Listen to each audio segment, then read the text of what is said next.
نظریہ پاکستان کے سوالات و جوابات۔ سوال: نظریہ پاکستان کا مفہوم مختصر بیان کریں۔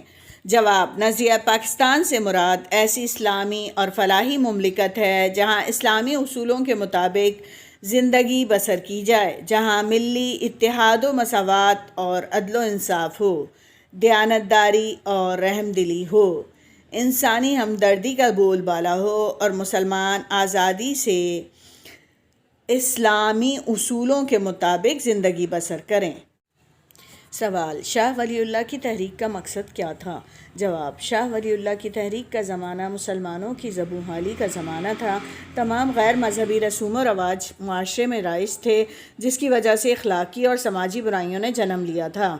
شاہ ولی اللہ رحمۃ اللہ علیہ نے حضرت مجدد الف ثانی رحمۃ اللہ علیہ کے مشن کو آگے بڑھایا تاکہ غیر اسلامی روایات جو مذہب کا حصہ بنتی جا رہی ہیں انہیں ختم کیا جا سکے اور مسلمان اسلامی تعلیمات پر عمل پیرا ہوں۔ سوال: سر سید احمد خان کا ہندو اور مسلمان قوموں کے بارے میں کیا نظریہ تھا؟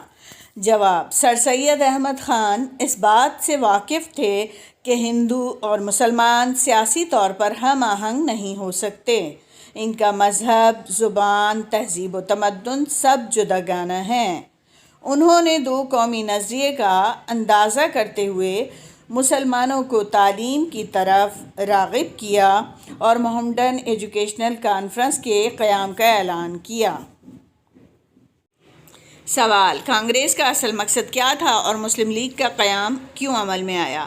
جواب: کانگریس میں ایک ایسی جماعت تھی جس میں ہندو اور مسلم شامل تھے، جس کا مقصد برصغیر پاک و ہند میں انگریزوں کو نکالنا تھا، مگر جلد ہی مسلمانوں کو اس بات کا اندازہ ہو گیا کہ یہ جماعت صرف ہندوؤں کا تحفظ اور انگریزوں کے ساتھ اپنے مفادات کو حاصل کر رہی ہے۔ مسلمانوں نے کل ہند مسلم لیگ کے نام سے مسلمانوں کے لیے ایک تنظیم بنائی جس کا مقصد مسلمانوں کو ایک پلیٹ فارم مہیا کرنا تھا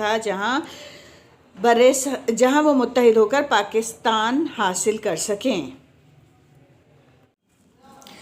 سوال: دنیا میں قومیت کی تشکیل کے دو بنیادی نظریے کون سے ہیں؟ جواب: دنیا میں قومیت کے دو بنیادی نظریے ہیں۔ ایک مغربی ہے جس کا مقصد یہ ہے کہ جغرافیائی حدود کے اعتبار سے قومیں وجود میں آتی ہیں اور قوم سے وطن بنتا ہے، جبکہ دوسرا نظریہ اسلامی نظریہ ہے جو حضرت محمد صلی اللہ علیہ وسلم کا قائم کردہ ہے۔ یہ نظریاتی قومیت ہے جس کی بنیاد لا الہ الا اللہ پر ہے۔